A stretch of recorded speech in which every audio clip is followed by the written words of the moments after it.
नेपाल के पोखरा में हुए विमान हादसे का नया वीडियो आया है। जिस वक्त प्लेन उड़ रहा था, प्लेन में बैठा यूपी के गाजीपुर का एक युवक फेसबुक लाइव कर रहा था। लेकिन किसे पता था कि सोनू जायसवाल की ये प्लेन यात्रा आखिरी यात्रा साबित होगी।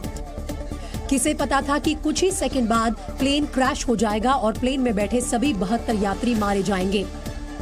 सोनू गाजीपुर में अपने गांव के दोस्तों के साथ लाइव फेसबुक वीडियो चैटिंग कर रहा था।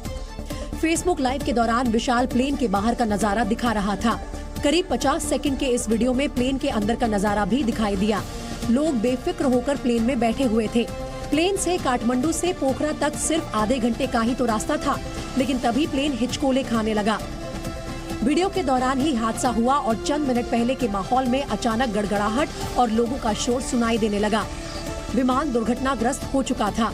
चारों दोस्तों के साथ विमान में सवार सभी यात्री मारे जा चुके थे। नेपाल घूमने की खुशियां जो चारों के चेहरे पर थी, अब बस एक याद में बदल चुकी थी।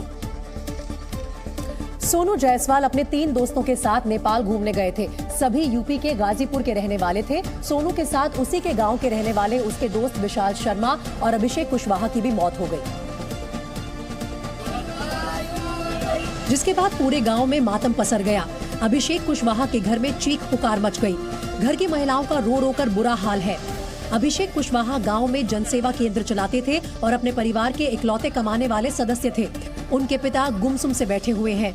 यह लड़का बहुत जो है जनसेवा केंद्र चलाकर परिवार को चलाता था और यही एक कमाने का जरिया था। परिवार को चलाने के लिए गांव का सभी लोग इसे लड़के पे नाजुक थे और ये बहुत दुखद घटना हुई है। प्लेन क्रैश में मारे गए गांव के ही युवक विशाल शर्मा के घर के बाहर लोगों की भीड़ इकट्ठा हो गई। लोगों को यकीन नहीं हो रहा कि विशाल उनके बीच नहीं रहा।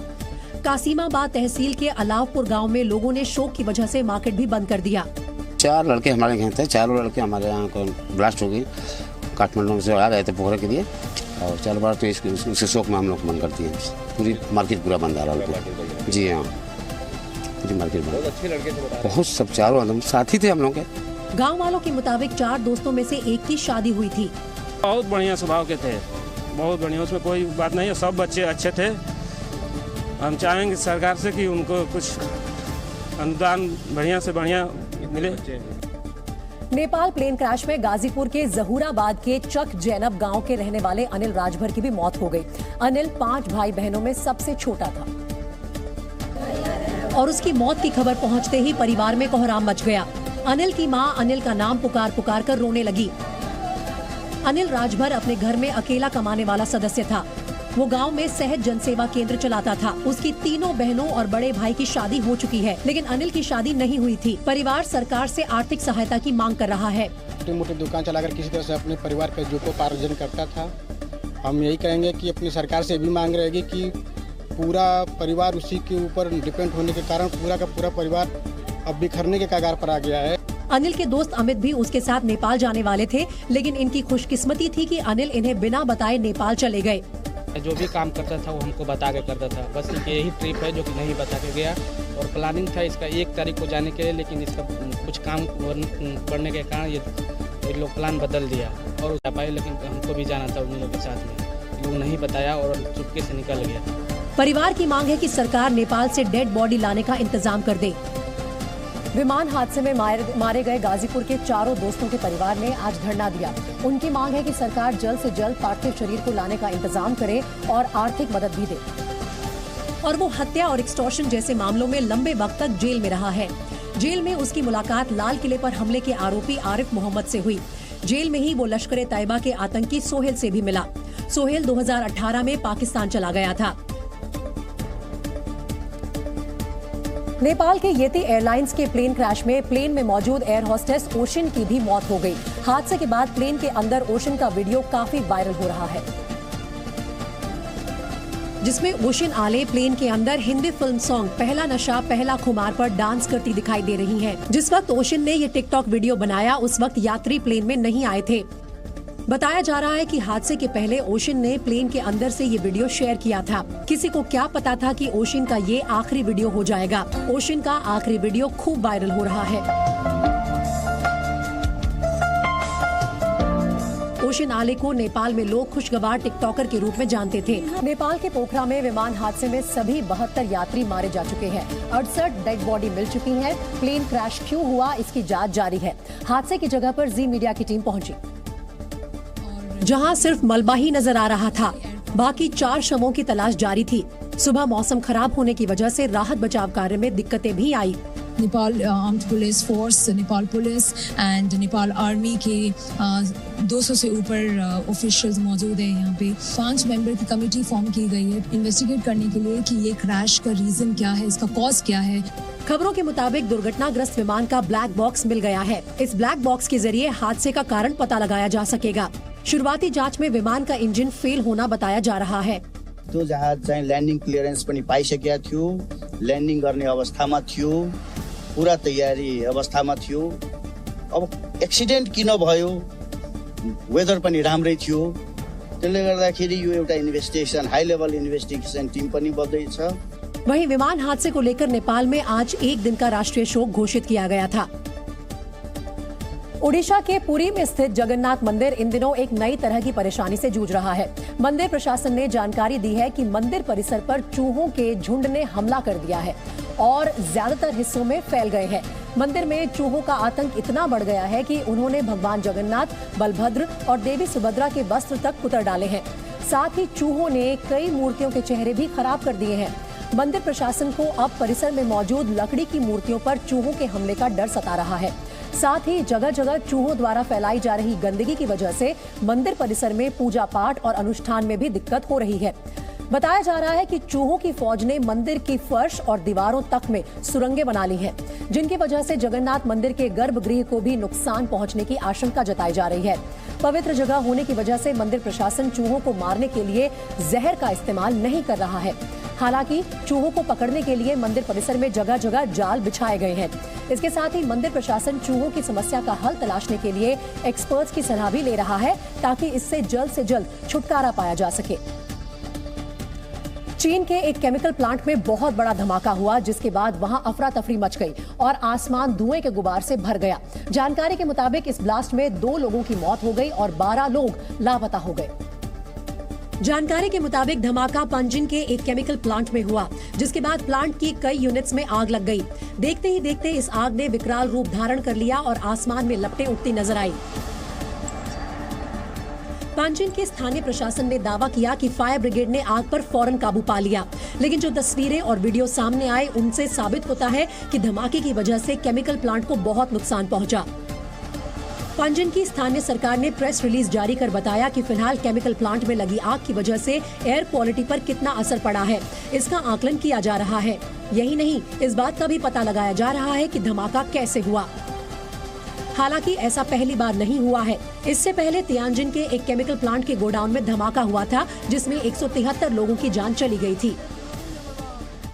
वहीं एसएस राजामौली की फिल्म RRR ने एक और इंटरनेशनल अवार्ड अपने नाम कर लिया है। गोल्डन ग्लोब अवार्ड्स में जीत के बाद फिल्म RRR के गाने नाटू नाटू ने क्रिटिक्स चॉइस अवार्ड 2023 भी जीत लिया है। गाने को बेस्ट सॉन्ग का अवार्ड दिया गया। वहीं फिल्म RRR को बेस्ट फॉरेन लैंग्वेज फिल्म के अवार्ड से नवाजा गया। रिपब्लिक डे परेड की तैयारियां जोरों पर है। मेन परेड से 10 दिन पहले आज सेना के जवानों ने फुल ड्रेस रिहर्सल की। परेड के साथ साथ बीटिंग रिट्रीट सेरेमनी की रिहर्सल भी जारी है। चुनाव आयोग ने आज रिमोट वोटिंग मशीन का लाइव डेमो दिया। इस डेमो में सभी राष्ट्रीय दलों के अध्यक्ष और महासचिव मौजूद रहे।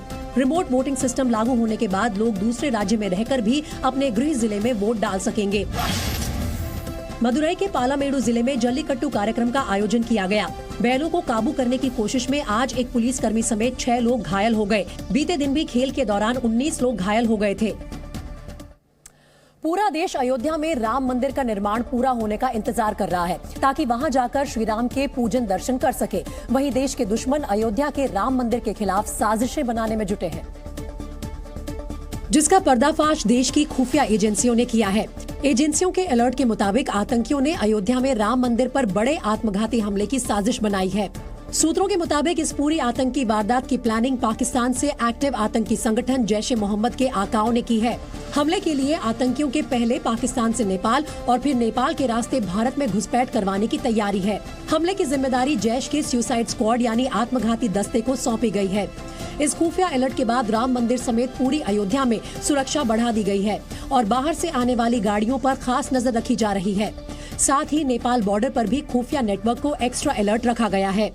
बता दें कि राम मंदिर का निर्माण कार्य तेजी से चल रहा है और करीब आधा काम पूरा हो चुका है। केंद्रीय गृह मंत्री अमित शाह ने जनवरी 2024 तक राम मंदिर का निर्माण पूरा होने का भी ऐलान किया है। और राम मंदिर के अलावा हिंदू नेताओं पर भी हमले की साजिश का पर्दाफाश हुआ है। दिल्ली पुलिस की स्पेशल सेल की गिरफ्त में आए आरोपी आतंकी जगजीत सिंह और नौशाद के निशाने पर पंजाब के बड़े हिंदू नेता थे। सूत्रों के मुताबिक दोनों ने हत्याकांड को अंजाम देने की तैयारी शुरू कर दी थी, जिसे दोनों जनवरी के आखिरी हफ्ते में अंजाम देना चाहते थे। पुलिस सूत्रों की माने तो बजरंग दल, शिवसेना और कांग्रेस से जुड़े 3 हिंदू नेताओं की हत्या की योजना थी। दोनों 27 और 31 जनवरी के दिन हत्या करना चाहते थे। पुलिस के मुताबिक हत्याकांड के जरिए सांप्रदायिक माहौल बिगाड़ना चाहते थे। इनको फर्दर टास्किंग दी गई थी कि आप इसके बाद जो राइट विंग लीडर्स हैं उनकी रेकी कीजिए, आइडेंटिफाई कीजिए, रेकी कीजिए और उन पर अटैक का प्लान बनाइए। बट ये अभी बड़ी प्रीमेच्योर स्टेज पे था। पंजाब में हिंदू लीडर की हत्या करने के लिए दोनों के हैंड ग्रेनेड का बंदोबस्त किया गया था, जिसे पुलिस ने भलसवा के मकान से बरामद किया था। इसके अलावा दोनों के पास से 3 पिस्टल और 22 कारतूस भी मिले हैं। पुलिस की माने तो पंजाब में हिंदू नेताओं की हत्या का आदेश सीमा पार पाकिस्तान से मिला था, लेकिन उससे पहले दोनों को ये साबित करना था कि वो हत्याकांड को अंजाम दे सकते हैं। इसलिए जगजीत सिंह और नौशाद ने पाकिस्तान में बैठे अपने आका को अपनी काबिलियत साबित करने के लिए एक 21 साल के हिंदू युवक की हत्या की। पुलिस सूत्रों के मुताबिक युवक के हाथ पर त्रिशूल का निशान बना हुआ था। त्रिशूल के निशान से पता चला कि शव हिंदू युवक का था। देखिए, इनको जो अपने हैंडलर्स को अपने बारे में बताना था कि ये केपेबल हैं, तो इसीलिए इन्होंने हिंदू उसको चुना, क्योंकि इनके हैंडलर्स को वो सूट करता था। इसीलिए इन्होंने हिंदू लड़के को चुना और इसीलिए इनको आगे के लिए भी इनको कहा गया कि आप और भी इस तरह की किलिंग्स के लिए प्लान कीजिए। दोनों ने युवक की हत्या करने के बाद इसकी जानकारी सीमा पार भेजी थी। पुलिस की माने तो दोनों ने युवक की हत्या की सूचना पाकिस्तान में बैठे सलमान नाम के शख्स को भेजी थी। सलमान पाकिस्तान की खुफिया एजेंसी ISI के लिए काम करता है। सलमान ने ही दोनों को अपनी काबिलियत साबित करने को कहा था, ताकि उन्हें हिंदू नेताओं की हत्या का काम सुपुर्द किया जा सके। एज ए प्रूफ कि ये कमिटेड हैं, अपने हैंडलर्स जो इनके सिनेस्टर आका हैं, उनके इंस्ट्रक्शंस के हिसाब से काम करने के बारे में सिंसियर हैं या कमिटेड हैं, ये प्रूफ देने के लिए इन्होंने एक इनोसेंट लड़के को, एक इनोसेंट यंग आदमी को मारा और उनको बताया कि ये हमने एग्जीक्यूट कर दिया है। लेकिन जगजीत और नौशाद अपनी प्लानिंग में कामयाब नहीं हो पाए। इससे पहले कि वो हत्याकांड को अंजाम देते, दोनों को दिल्ली पुलिस ने धर दबोचा। जगजीत सिंह और खालिस्तानी आतंकियों के संपर्क में था और साथ ही नौशाद हरकत-उल-अंसार से जुड़ा था और वो हत्या और एक्सटॉर्शन जैसे मामलों में लंबे वक्त तक जेल में रहा है। जेल में उसकी मुलाकात लाल किले पर हमले के आरोपी आरिफ मोहम्मद से हुई। जेल में ही वो लश्कर तैयबा के आतंकी सोहेल से भी मिला। सोहेल 2018 में पाकिस्तान चला गया था। नौशाद अप्रैल 2022 में जेल से बाहर आने के बाद सोहेल और नौशाद के संपर्क में था। सोहेल ने नौशाद को प्रभावशाली हिंदुओं की हत्या का काम सौंपा था। नौशाद जो दूसरा इसमें आदमी है, नौशाद पे पहले भी मर्डर के केसेस हैं और नौशाद का क्रॉस बॉर्डर एक LET ISI हैंडलर है जो सस्पेक्टेड है, वो उसको हैंडल कर रहा था। जगजीत सिंह को खालिस्तानी गतिविधियों को बढ़ाने के लिए कहा गया था। जगजीत खालिस्तानी आतंकी अर्शदीप डल्ला के संपर्क में था। बम्बिया गिरोह का गैंगस्टर रह चुका अर्शदीप कनाडा में है। इसमें जो जगजीत जग्गा है, इसका हैंडलर कनाडा बेस्ड अर्शदीप डल्ला, जो कि एक डेजिग्नेटेड टेररिस्ट है, वो है। जगजीत और नौशाद ने दिल्ली में 2 अलग अलग जगहों पर मकान किराए पर लिए थे। भलसवा के मकान में हत्याकांड को अंजाम दिया था और जहांगीरपुरी के मकान में नौशाद का परिवार रहता था। जी न्यूज की टीम ने मकान के मालिक से बात की, जिसके घर पर जगजीत और नौशाद किराए पर रहते थे। इसी घर से दिल्ली पुलिस की स्पेशल सेल ने दोनों को गिरफ्तार किया था। स्पेशल सेल द्वारा गिरफ्तार संदिग्ध खालिस्तानी आतंकियों के उस घर तक जी न्यूज पहुंचा है जहां पर वो रहते थे और यहीं से स्पेशल सेल ने दोनों को गिरफ्तार किया था। जहांगीरपुरी का यही वो मकान है। इसी कमरे में किराए पर रहते थे और पिछले 7-8 महीने से यहाँ पर जगजीत और नौशाद किराए पर रहते थे। इस घर के मकान मालिक पूरन चंद ने जी न्यूज से दोनों की कहानी बताई। पूरन चंद के मुताबिक इस मकान को नौशाद की पत्नी ने किराए पर लिया था। बाद में नौशाद भी रहने आ गया। वो लेडी आई थी जी मेरे पास ये है कमरा लेने के लिए। वो रो रही थी कि जी भाई कमरा चाहिए, उनको कमरा नहीं मिल रहा था। तो मैंने कहा आपके यहाँ कौन कौन है? कह रही हम 2 ही जने हैं और ये 7 महीने के करीब हो गया कमरा दिए हुए। उसके बाद धीरे धीरे वो इनके पति आ गए नौशाद, फिर इनके बच्चे भी आने लगे, लड़कियां दमाद।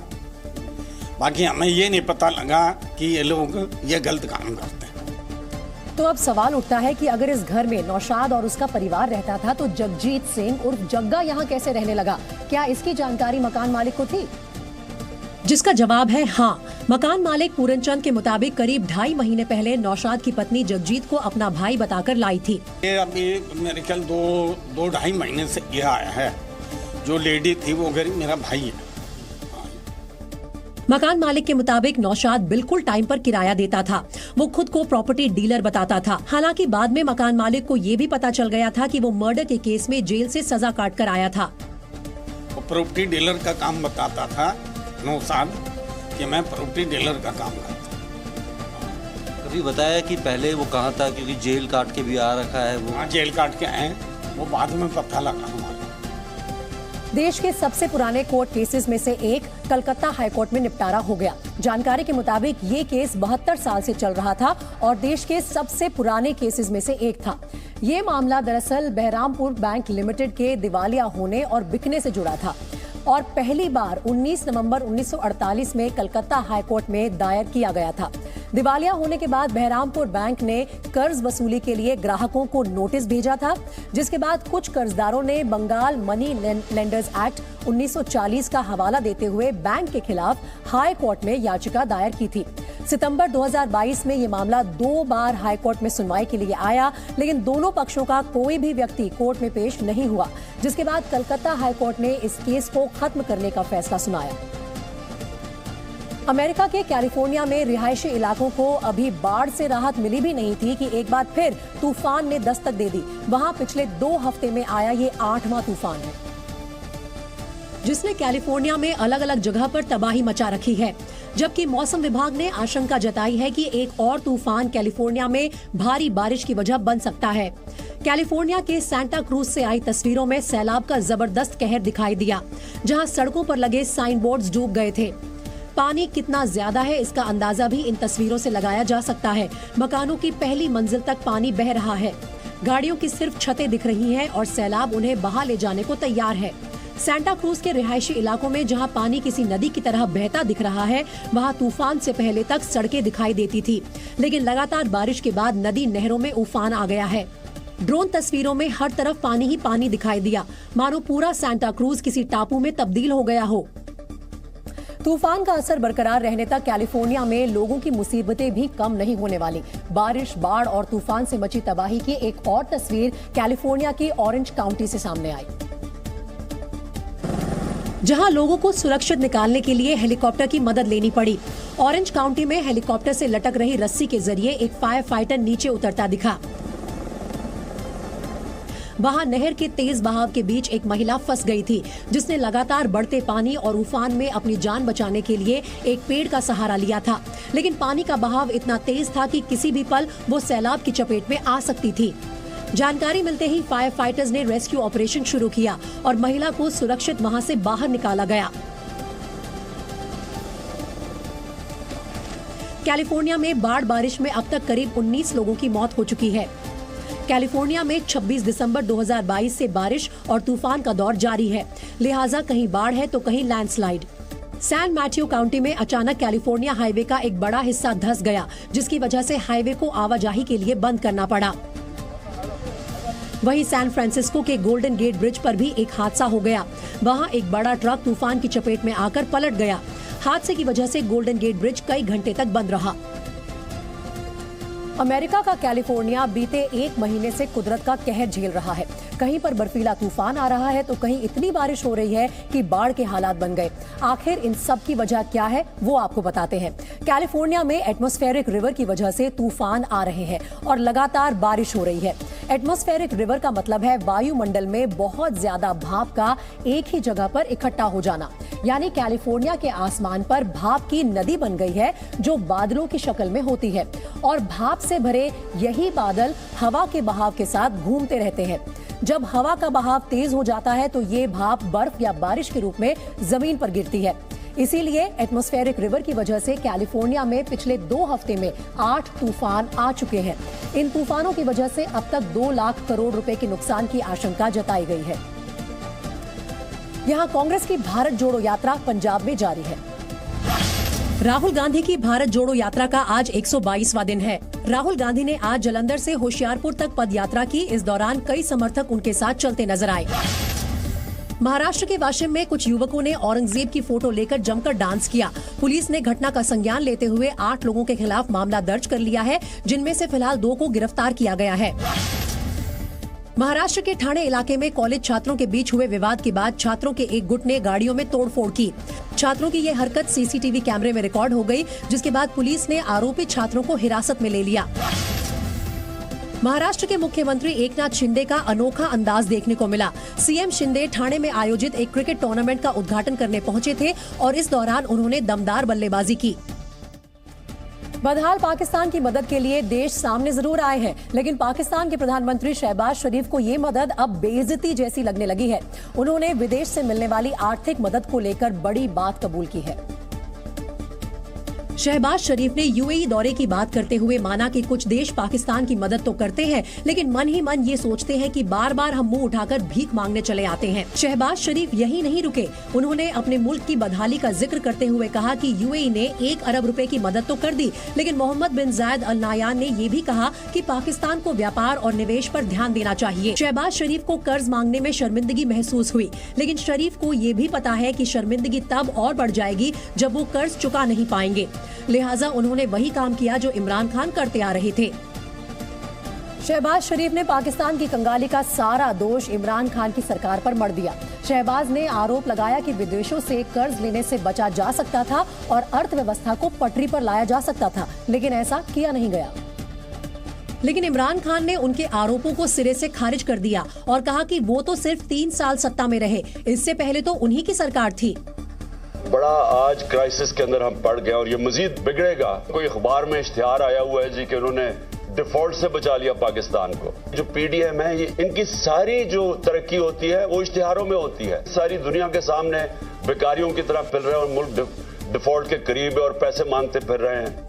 पाकिस्तान के राजनीतिक, सुरक्षा और रक्षा विशेषज्ञ शहजाद चौधरी ने तो यहाँ तक कह दिया कि उन्हें पाकिस्तानी होने पर शर्म आने लगी है। शहजाद चौधरी ने कहा कि यूएई और सऊदी अरब पाकिस्तान की मदद तो कर रहे हैं, लेकिन उसके बदले बहुत कुछ ऐसा मांग रहे हैं जो देश को महंगा पड़ेगा।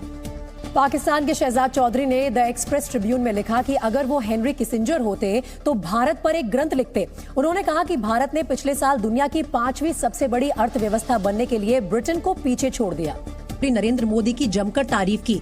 उन्होंने लिखा कि भारत के पास 600 बिलियन अमेरिकी डॉलर से अधिक का विदेशी मुद्रा भंडार है और उसकी अर्थव्यवस्था 4थे नंबर पर है, जबकि पाकिस्तान के पास में केवल 4.5 बिलियन अमेरिकी डॉलर ही है और पाकिस्तान 1971 के बाद से सबसे गंभीर संकट के बीच में है।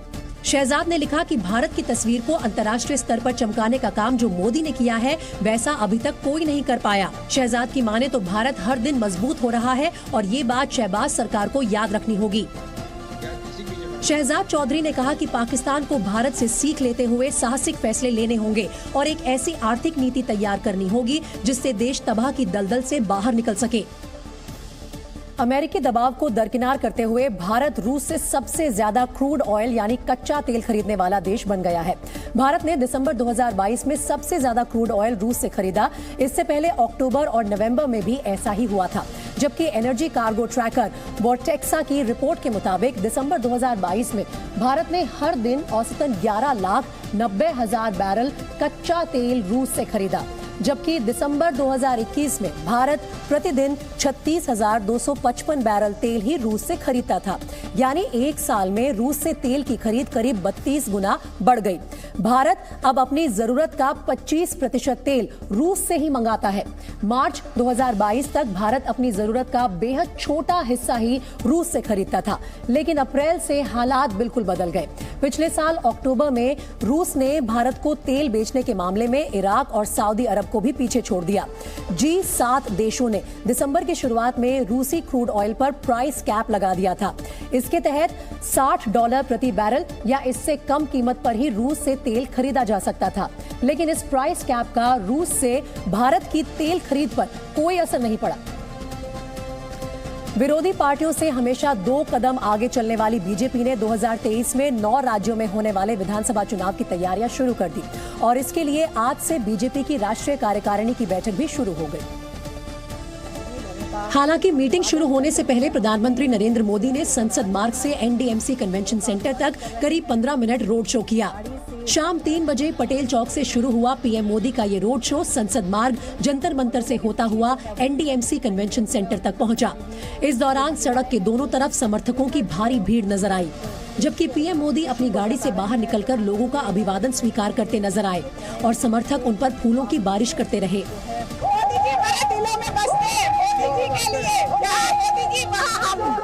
पीएम मोदी कन्वेंशन सेंटर पहुंचे तो पार्टी अध्यक्ष जेपी नड्डा ने उनका स्वागत किया और दोनों नेता बैठक में शामिल होने के लिए अंदर चले गए। उधर बैठक में शामिल होने के लिए कन्वेंशन सेंटर में गृह मंत्री अमित शाह, रक्षा मंत्री राजनाथ सिंह, सभी महासचिव, बीजेपी के तमाम मुख्यमंत्री और बाकी के पदाधिकारी पहले से ही मौजूद थे, जबकि बीजेपी हेडक्वार्टर में सुबह से ही जेपी नड्डा की पदाधिकारियों के साथ बैठक भी हो चुकी थी। कन्वेंशन सेंटर में पहुंचने के बाद पीएम नरेंद्र मोदी ने पार्टी कार्यकारिणी की बैठक का शुभारंभ किया और जानकारी के मुताबिक इसमें 9 राज्यों के विधानसभा चुनाव की स्ट्रैटेजी बनाई जाएगी। ये बैठक इसलिए भी अहम है क्योंकि इसके महज हफ्ते भर बाद पार्टी अध्यक्ष जेपी नड्डा का कार्यकाल पूरा हो रहा है। हालांकि लोकसभा चुनाव में करीब साल भर का ही वक्त बचा है, इसलिए ज्यादा संभावना इस बात की है कि नड्डा को 2024 तक का एक्सटेंशन मिल जाएगा। अध्यक्ष जी ने कार्यकारिणी समिति के सारे सदस्यों का आह्वान किया कि 2023 हमारे लिए बहुत जरूरी है, तो उन्होंने सारे राष्ट्रीय कार्यकारिणी के सदस्यों का आह्वान किया कि कमर कसकर लग जाएं, हमें एक भी चुनाव नहीं हारना है। जो 9 विधानसभा के चुनाव होने वाले हैं उसमें एक में भी अपनी हार नहीं होनी चाहिए। बीजेपी कार्यकारिणी की बैठक में शामिल होने आए नेताओं ने कांग्रेस पर जमकर निशाना साधा। बीजेपी नेताओं ने राहुल गांधी की भारत जोड़ो यात्रा को असफल बताया। हाल ही में कांग्रेस से बीजेपी में शामिल हुए जयवीर शेरगिल ने कहा कि कांग्रेस की राजनीतिक जमीन खिसक चुकी है। वेरी फेमस हिंदी पोएट्री, आज तुम्हारे पांव के नीचे जमीन नहीं और इस बात का तुम्हें फिर भी यकीन नहीं। Congress party is making a mockery of itself. वहीं कांग्रेस के पूर्व नेता और केरल बीजेपी से जुड़े टॉम बड़कन ने भी राहुल गांधी की भारत जोड़ो यात्रा को नाकाम बताया। Congress party and its unemployed leaders who have been thrown out of the democratic system are desperately trying to create a show and when they are faced with ground realities. दरअसल बीजेपी नेताओं ने राहुल गांधी की भारत जोड़ो यात्रा पर हमला इसलिए बोला क्योंकि कांग्रेस ने मोदी के रोड शो पर सवाल उठाए थे।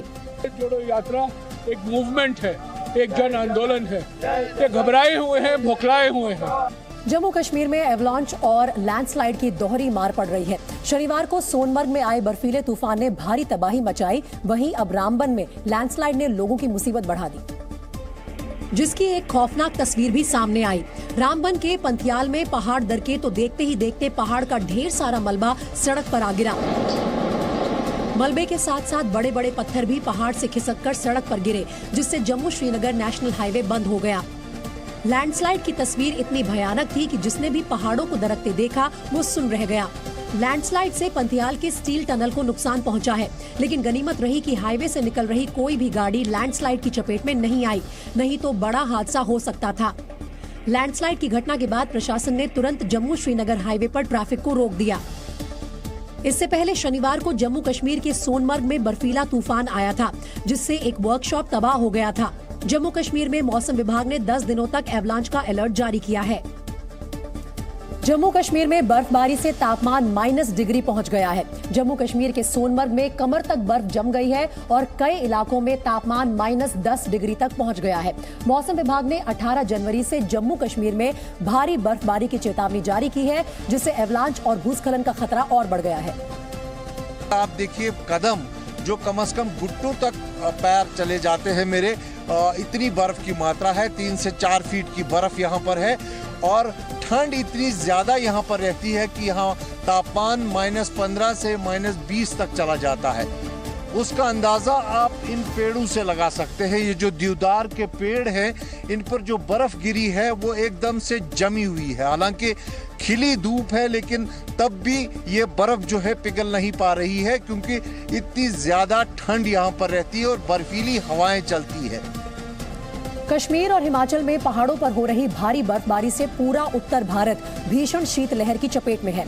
ठंड की सबसे ज्यादा चौंकाने वाली तस्वीरें राजस्थान के माउंट आबू से सामने आई, जहां तापमान 0 के नीचे चला गया। तापमान 0 में जाने की वजह से रेगिस्तान के बीच बसा माउंट आबू बर्फ की सफेद चादर में लिपटा दिखा, क्योंकि ओस की बूंदें जमकर बर्फ में तब्दील हो गई। गाड़ियों पर बर्फ की परत जम गई और माउंट आबू का माहौल कश्मीर और शिमला जैसा दिखने लगा। रेगिस्तान के बीच बर्फ का दीदार कर पर्यटक भी खुश दिखे। यहाँ पर देखो इतनी बर्फ हुई है और आज यहाँ पर -डिग्री ठंडी है और मैं अपना फैमिली के साथ आई। मुझे तो बहुत मजा आया। मौसम विभाग के मुताबिक राजस्थान का माउंट आबू शिमला और श्रीनगर से भी ठंडा रहा। सोमवार को शिमला का न्यूनतम तापमान 3 डिग्री सेल्सियस और अधिकतम तापमान 16 डिग्री सेल्सियस दर्ज किया गया। वहीं माउंट आबू का न्यूनतम तापमान 0 से भी कम यानी -6 डिग्री सेल्सियस दर्ज किया गया। माउंट आबू में पड़ रही कड़ाके की ठंड ने इस बार पिछले 28 सालों का रिकॉर्ड तोड़ दिया। शीतलहर ने ठिठुरन बढ़ा दी है, वहीं पारा माइनस में जाने से पानी भी जमने लगा है। देखिए ये बर्फ जमी हुई है और मुझे तो बहुत मजा आएगा। सिर्फ माउंट आबू ही नहीं, राजस्थान के कई जिलों में बर्फ जमाने वाली सर्दी जारी है। राजस्थान के सीकर में कड़ाके की सर्दी से खेतों में बर्फ जम गई और यहाँ हरे भरे रहने वाले पेड़ों पर बर्फ का कब्जा दिखा, जिसे देख किसान दंग रह गए, क्योंकि इससे पहले राजस्थान में इतनी भयंकर सर्दी नहीं पड़ी थी। लेकिन इस बार कश्मीर जैसा नजारा देखकर लोग दंग हैं। आप देख रहे हैं कि पेड़ों पर भी बर्फ जमी हुई है, माइनस में पारा चल रहा है, हाड़ कपाने वाली सर्दी पड़ रही है। मैदानी इलाकों में सर्दी का सबसे ज्यादा असर सीकर के शेखावटी में है। यहाँ नल से पानी की जगह बर्फ निकल रही है। बर्तनों में रखा पानी भी जम गया है और पाला पड़ने से खेतों में खड़ी फसलें खराब हो रही हैं। सीकर में सर्दी सितम बरपा रही है, वहीं शीतलहर चलने से यहाँ पारा -3.7 डिग्री सेल्सियस तक लुढ़क गया है। राजस्थान का कोटा जिला भी 3 डिग्री का टॉर्चर झेल रहा है। यहाँ फसलों पर बर्फ की हल्की परत जमी दिखाई दी, वहीं पाला पड़ने से फसलें भी खराब हो गयी। पहाड़ों से आ रही बर्फीली हवाओं से राजधानी दिल्ली भी कांप उठी है। सोमवार को दिल्ली में सीजन का सबसे ठंडा दिन रहा। सुबह के वक्त तो सर्दी ने सबको कंपा दिया, जिसकी शुरुआत घने कोहरे और सर्द हवाओं के साथ हुई। आसमान कोहरे की सफेद चादर में लिपटा दिखाई दिया, जिसकी वजह से विजिबिलिटी भी बेहद कम रही। घने कोहरे के कारण सड़क साफ न दिखने की वजह से गाड़ियां रेंगती दिखी। दिल्ली के आनंद विहार टर्मिनल पर बस का इंतजार कर रहे लोग ठंड से ठिठुरते दिखे। दिल्ली के सफदरजंग में सोमवार को न्यूनतम तापमान 1.4 डिग्री रहा, जबकि लोधी रोड का न्यूनतम तापमान 1.6 डिग्री सेल्सियस दर्ज किया गया। घने कोहरे के कारण फ्लाइट और ट्रेनें भी कई घंटे की देरी से चल रही हैं। बहुत ज्यादा लेट हो चुके हैं। ऑलरेडी रास्ते में इतना कोहरा था, जाम था और ऊपर से यहाँ पर आके इतना वेट करना पड़ा। बेंगलुरु में महिला कांग्रेस की ओर से आयोजित रैली में प्रियंका गांधी वाड्रा शामिल हुई। प्रियंका गांधी ने महिलाओं की हालत पर चिंता जताते हुए बीजेपी पर निशाना साधा। आपको बता दें, कर्नाटक में इसी साल विधानसभा चुनाव होने हैं, जहां बीजेपी की सरकार है। आज प्रचार के लिए प्रियंका गांधी बेंगलुरु पहुंची और यहां पर उन्होंने जमकर बीजेपी पर निशाना साधा।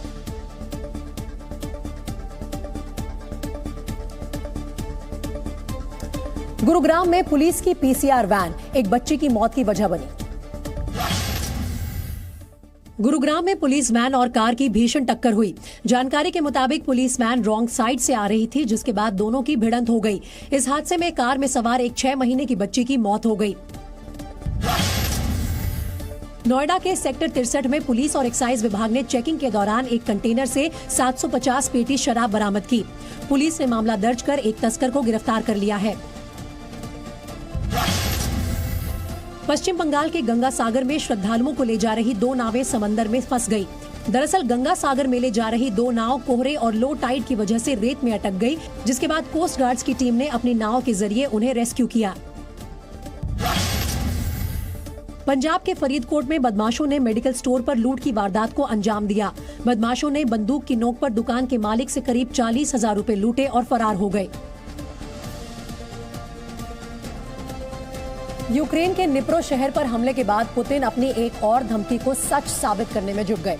4 दिन पहले पुतिन ने धमकी दी थी कि बेलारूस भी उनके साथ जंग में कूद सकता है, जबकि इस बयान के बाद रूस और बेलारूस के बीच संयुक्त वायुसेना युद्धाभ्यास भी शुरू हो गया। रूसी लड़ाकू विमानों के साथ पुतिन की सेना बेलारूस पहुंची और दुश्मन पर हवाई आक्रमण का अभ्यास शुरू कर दिया। बेलारूस पहुंचने वाले रूसी विमानों में 8 फाइटर जेट और 4 कार्गो विमान हैं। बेलारूस के रक्षा मंत्रालय ने भी पुष्टि की है कि दोनों देश संयुक्त युद्धाभ्यास कर रहे हैं। यही नहीं, बेलारूसी सुरक्षा परिषद के एक बड़े अधिकारी पावेल मोरावेको ने आरोप लगाया है कि देश की दक्षिणी सीमा पर हालात ठीक नहीं है और यूक्रेन उनके देश को उकसाने की कोशिश कर रहा है, जिसके बाद यूक्रेन और पश्चिमी देशों की चिंता बढ़ गई है। उन्हें डर है कि रूस अपने पुराने सहयोगी के साथ मिलकर यूक्रेन के खिलाफ बड़े हमलों को अंजाम दे सकता है। लिहाजा रूस का मुकाबला करने के लिए अमेरिका समेत पश्चिमी देश यूक्रेन को हथियारों की सप्लाई बढ़ा रहे हैं। ब्रिटेन के प्रधानमंत्री ऋषि सुनक ने तो यूक्रेन को उड़ने वाला टैंक देने का ऐलान किया है। दरअसल ब्रिटेन यूक्रेन को अपने मुख्य युद्धक टैंक चैलेंजर 2 और 4 अपाचे हेलीकॉप्टर देगा। अपाचे हेलीकॉप्टर को उसके मजबूत कॉकपिट और फायर पावर को देखते हुए उड़ने वाला टैंक भी कहा जाता है। इस हेलीकॉप्टर को अमेरिकी कंपनी बोइंग डिफेंस ने बनाया है, जिससे रूस को और ज्यादा मुश्किलों का सामना करना पड़ सकता है। ब्रिटेन के ये Apache helicopter Hellfire anti tank मिसाइलों से लैस हैं और युद्ध के मैदान में महत्वपूर्ण भूमिका निभा सकते हैं। इन मिसाइलों की मदद से रूसी टैंकों, बख्तरबंद वाहनों और सैन्य ठिकानों को निशाना बनाया जा सकता है।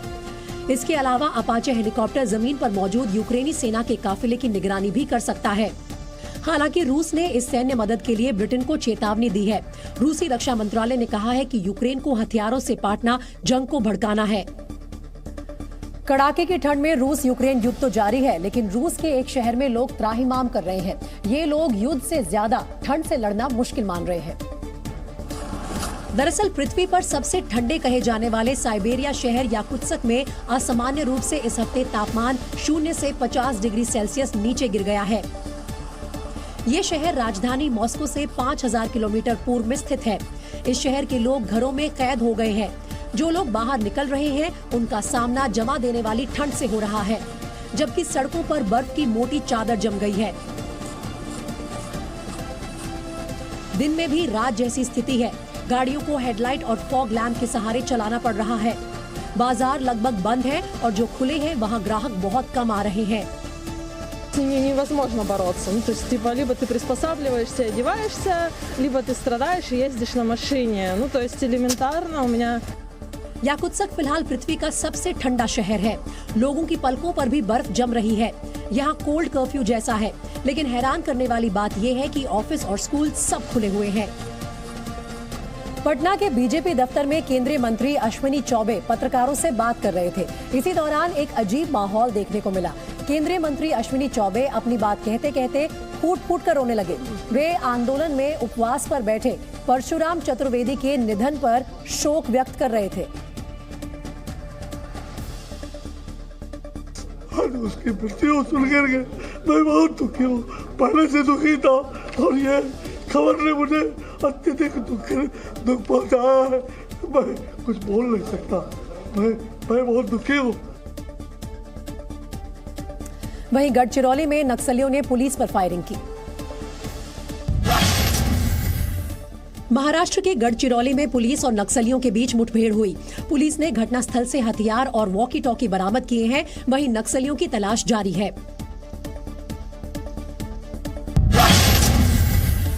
दिल्ली में प्रदूषण के मुद्दे पर बीजेपी ने आज आम आदमी पार्टी को अनोखे अंदाज में घेरा।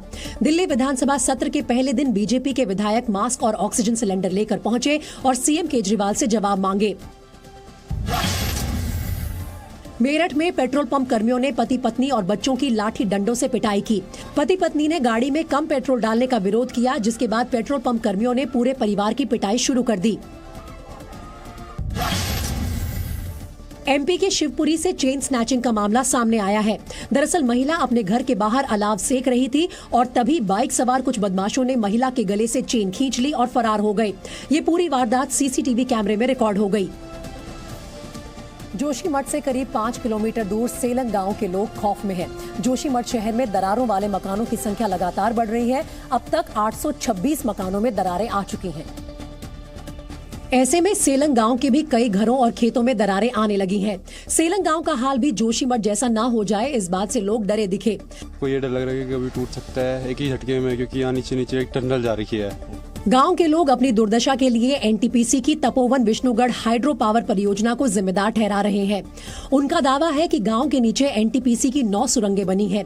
इन सुरंगों के निर्माण में बहुत सारे विस्फोटकों का इस्तेमाल किया गया था। इसी से गांव की नींव को नुकसान पहुंचा।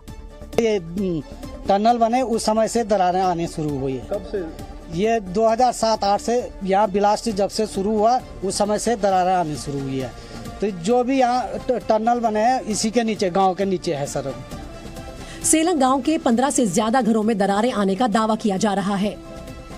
जमीन धंसने की वजह से एशिया के सबसे बड़े जोशीमठ औली रोपवे के प्लेटफॉर्म पर भी दरारें आ गई हैं। खतरे को देखते हुए रोपवे का संचालन बंद कर दिया गया है। और चमोली जोशीमठ आपदा सचिव रंजीत सिन्हा अधिकारियों के साथ औली रोपवे का निरीक्षण करने पहुंच गए। जोशीमठ से औली तक इस रोपवे की दूरी करीब 4 किलोमीटर है, जिसमें 10 टावर लगे हैं। रोपवे से जोशीमठ से औली पहुंचने में 15 मिनट का समय लगता है। औली जाने के लिए पर्यटकों की पहली पसंद रोपवे ही रहता है। रोपवे के नीचे अभी दरारें हैं, तो बहुत ज्यादा अभी चिंता की बात तो नहीं है, लेकिन उसको मॉनिटर करेंगे। औली रोपवे का दौरा करने के बाद आपदा सचिव ने शंकराचार्य मठ का दौरा किया।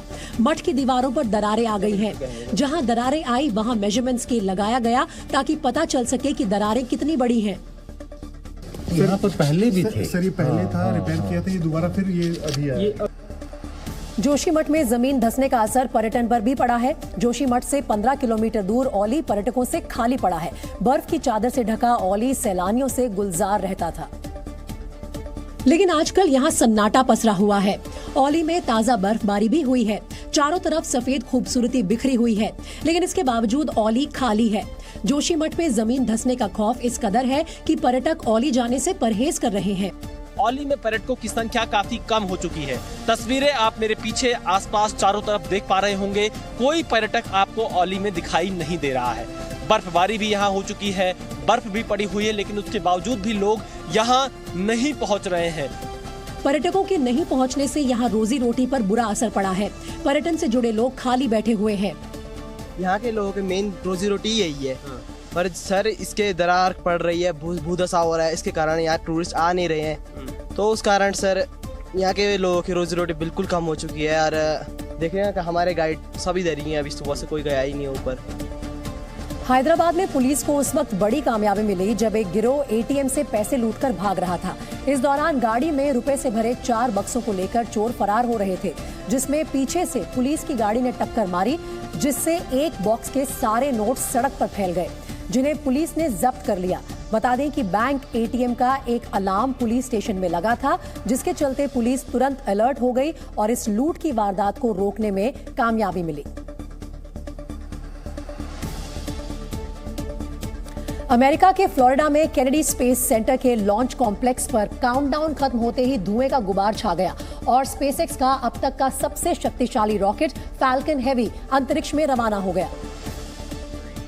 लेकिन इस बार स्पेसएक्स के रॉकेट ने किसी आम मिशन को नहीं बल्कि अमेरिकी स्पेस फोर्स के खुफिया मिशन को लॉन्च किया।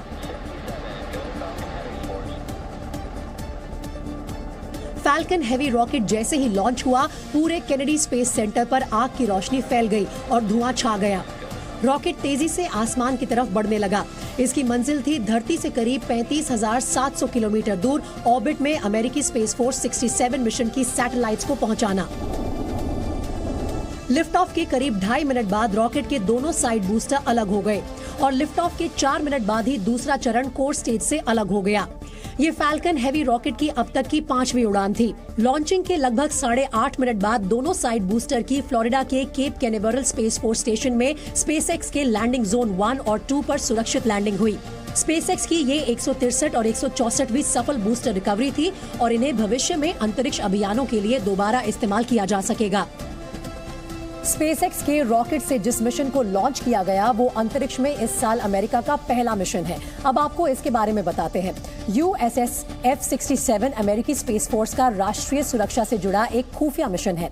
इससे पहले 1 नवंबर 2022 को अमेरिकी space force USS F-44 mission को लॉन्च कर चुकी है।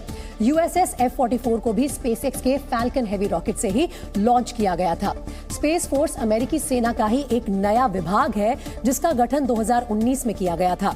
Army, navy, marine corps, coast guard और एयर फोर्स के बाद अमेरिकी सेना की ये 6ठी शाखा है और इसका मकसद अंतरिक्ष में सुरक्षा और निगरानी करना, राष्ट्रीय सुरक्षा से जुड़े ऑपरेशंस के साथ साथ अंतरिक्ष में अमेरिका की क्षमता और प्रभुत्वता को बढ़ाना है।